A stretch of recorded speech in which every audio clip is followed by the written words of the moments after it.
In 1982, Halloween 3, The Season of the Witch came out, and fans were straight up bothered, perturbed, spewing vitriol. Where's Michael Myers? What is this movie? This is not a Halloween movie. Why is this holding the Halloween moniker? I want my money back. I hate this film. And it floundered. It died at the box office. And you know what? They were right.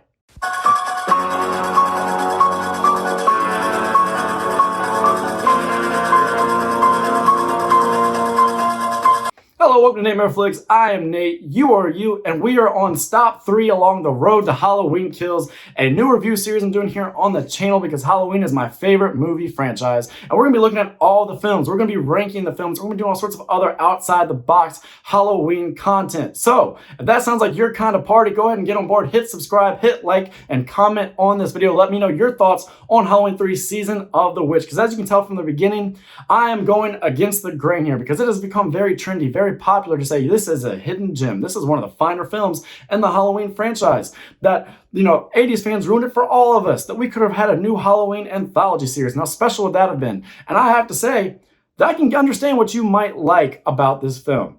That it has a nice Carpenterian, Howarth score. The music's wonderful. That little jingle gets stuck in your head. The masks are really neat and they pop.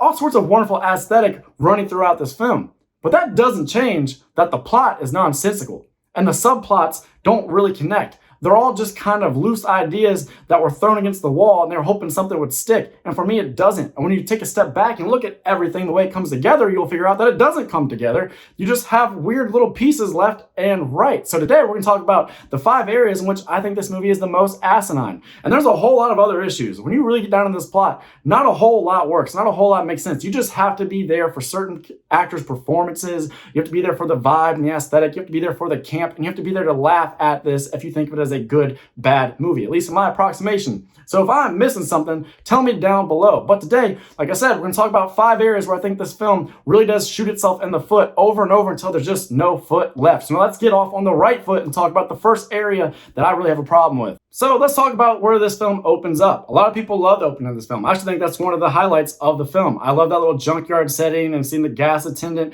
try to help the man as these robot henchmen come after him. Really nice sequence. Really great music there, right? Way to start a film. Way to open it up. Set the tone. Set the mood. That sounds wonderful, right? But we bookend the film with Chalice running back to that same locale. And the problem here is they go out of their way to establish that Santa Mira, the home of the Silver Shamrock Factory, is tucked out in isolation. That it is a secluded place, and that's supposed to establish a sort of character and this looming creepiness about the factory and about Silver Shamrock, and that it is its own little town with all these people that were brought in, that the natives aren't allowed to work in the factory, and you're supposed to be put off by this, right? And that's why our characters have to go stay in a little motel nearby because they can't just drive home at the end of each day and then come back to the factory.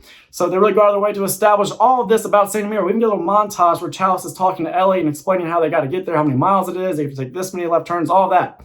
And that makes sense as far as trying to set up some mystique and intrigue about Silver Shamrock. But you can't then have Chalice, an older man who's not very overweight, but he's overweight. You can't have him at the end of the film running from that locale to where we first saw the film open up back to the same gas clerk or attendant and trying to get help, trying to use his phone. There's no way he would have made it in time. We're supposed to believe he makes it there in a matter of 10, 15 minutes, like he was just going for a jog around the block. You went out of your way to tell me that that is not the case. And you may say, Nate, you're nitpicking right here. Maybe, but I'm going to get into some bigger issues. I just want to start, this is my first issue, but it just shows you that there was not a whole lot of thought put into this plot, that production was rushed, that this script was written by 3 different people, and that maybe if we had a more cohesive effort between the creative team, things would have added up a little bit better. Upon rewatching this, I was like, oh, come on, guys. Why'd you include that part earlier on? We don't need to see the green hills and how tucked out in the country this place is if you're just going to then have Chalice, a man of advanced age and advanced weight, running back to where everything opened. You've already established that that wouldn't be possible. Now what I would consider a way more significant issue than my opening point, let's talk about the character of Ellie. And no, I'm not going to sit here and talk about, oh, she's too young for Chalice. I know that's what a lot of people like to harp on. Look, okay, that's an opinion thing to me. I want to talk about stuff that I feel like is more actual film theory, a little bit more of a film critique, something that doesn't work for me about the plot and that I think does hamper the film. I want to talk about her arc if she has one. When we're first introduced to Ellie, she comes into the hospital room and she's interacting with Chalice, and she seems like a hard-nosed, hard-driving woman who's out to avenge the loss of her father because something doesn't smell right, and she wants to figure out what's going on. She knows there's some sort of connection to all this, and there's a conspiracy afoot. You know, she's going to make things right. So honestly, you're like, hey, strong female lead. I like this character. I'm about it. Let's see this little team up happen. Let's see what type of mystery unfolds, and let's hope that they can triumph. But where does she go from there? Before too long, she's in a motel room with Chalice, and she had to pack light, and she's just out to avenge the loss of her father, figure out what's going on. But she thought to pack lingerie to be with this old man she doesn't know? That doesn't make a whole lot of sense. So we start to see her devolve from strong female lead to sex object, because that's really all she becomes. She takes a back seat to Chalice. She doesn't have a whole lot of interesting dialogue. She's just doing shower scenes and sex scenes so that our characters can be distracted while Silver Shamrock has stuff going on in different motel rooms. That doesn't work for me. But if you think her being a sex object is bad, she becomes a straight up object in the final act of the film. So she goes from strong woman to sex object to object when she is in fact a robot. She becomes a Silver Shamrock robot. And that could be cool if it had been carried out properly, if it was done effectively. But it's done in this weird rushed way that just feels arbitrary. It feels like, hey, we want another plot twist, because it doesn't make sense. The reveal does not make sense, because Chalice rescues her in the Silver Shamrock factory, and she goes about helping him, helping undermine the plot and the plans of the Silver Shamrock and Colonel Cochrane. If she is a robot, why is she going along with this? Why is it taking her so long to act like a Silver Shamrock robot? Why is she acting as if she still has autonomy? Why is she hiding in the pockets of the shadows in the factory and doing all of these things? She should be turning him in. She should be attacking him. She should be alerting Colonel Cochrane and crew. Why does it take all the events in the factory to unfold, and then them to flee the factory, them to get in a car and to start driving, for her all of a sudden to be like, I'm a robot? Doesn't make sense. It really just feels arbitrary. It does, like I said, feel like they're like, we got a really cool twisty turny plot. Let's throw one more in. They'll love it. We can get some cool robot effects going on. We can have a nice little showdown between Ellie and Chalice. Nobody will see it coming. Right? They didn't see it coming because you didn't do it properly. All right. My next set of issues has to do with the lore, if you can call it that, the legend, all the sort of magical elements that are going on here with the Silver Shamrock and their master plan. The fact that we had to go steal Stonehenge, which, how do you do that? How do you steal Stonehenge? Nobody noticed. Transport it all the way to California. They established that it's like 5 tons. How do you do that? That's in itself a problem, but also if Stonehenge is possessing so much magic that you can't so much as tinker with a little bit of the stone, because we see that you can get a laser beam to the face, how is there not all sorts of weird, crazy energy radiating off of that island? How is it when you walk to the center of those stones, you don't become evaporated like happens to Colonel Cochrane? It just seems odd, and there's all this talk. You have to have the planets aligned, you have to have this, you have to have that. So many weird little things that, again, it just feels like they're like, we need more, we need more, we need more. What if this? That's a cool idea. That's a cool idea. Throw it in there. Fans will love it. And some fans do love it, but you look at it, when you take that step back, it doesn't make a lot of sense. It's just a bunch of phony baloney, like nonsense that you don't all need together. If they had just boiled it down to 1 or 2 elements, and like, you need this plus this, it would have worked. But instead, it's just a whole bunch of crazy ass ideas that are like, we can go back to Celtic times, we can evolve this, we can evolve astrology, we can evolve the true meaning of Halloween, we can do this. And they don't always work. And what then happens with the little bits of Stonehenge rock that are in each mask, it's always different. I alluded to the woman's face being shot off with that laser. And yes, that's a wonderful little bit of practical effects when you see the aftermath. She looks grisly, she looks gross, it looks grotesque in the best way. Cool. Yes. The salesman's son having his face kind of like melted down into a bunch of snakes and bugs and pests and this and that. I love it. Great shot. A lot of fun. Looks wonderful. But why does that not happen to everybody? Why is there no consistency? These things seem to be just happening at random for the sake of it. It looks cool.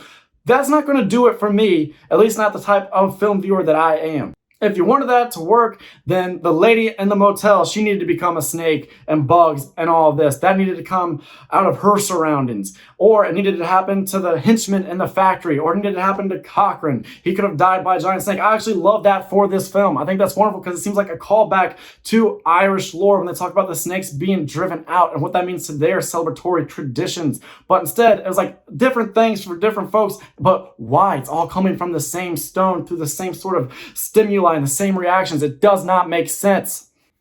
Second problem, you want me to buy into the fact that Colonel Cochrane wants to kill all of the children in the world.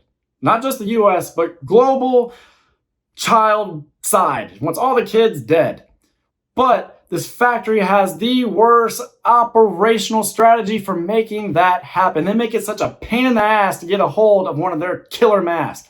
And they go out of their way to stress this point, that shipping is a nightmare. They actually have a line in the movie about how hard it is to just order one and have it mailed to you. Well, that doesn't make sense. Why include that line? Is it just that we can have the woman in the room next to Chalice and Ellie so that we can have her come to pick up her mask and see her cool, grisly death? Because that's lazy script writing and it creates a giant plot hole for you. How are they ever going to get these masks? If they're in California, how are they going to get masks to Maine and Oklahoma and Georgia and Minnesota and all these places if you're not willing to ship the mask or at least make it easy on customers? And yes, I know they set it up as you have this really good salesman who comes on and takes a tour of the factory, but that doesn't make sense. This dude can't be selling that many. And then you have people coming up to the factory because these are the best Halloween masks out there. I need to sell a whole bunch of these. That's why I'm here on October 30th. And I'm spending the night. So you're going to then drive home. Again, we've established Santa Mira's way out in the middle of bumfuck nowhere.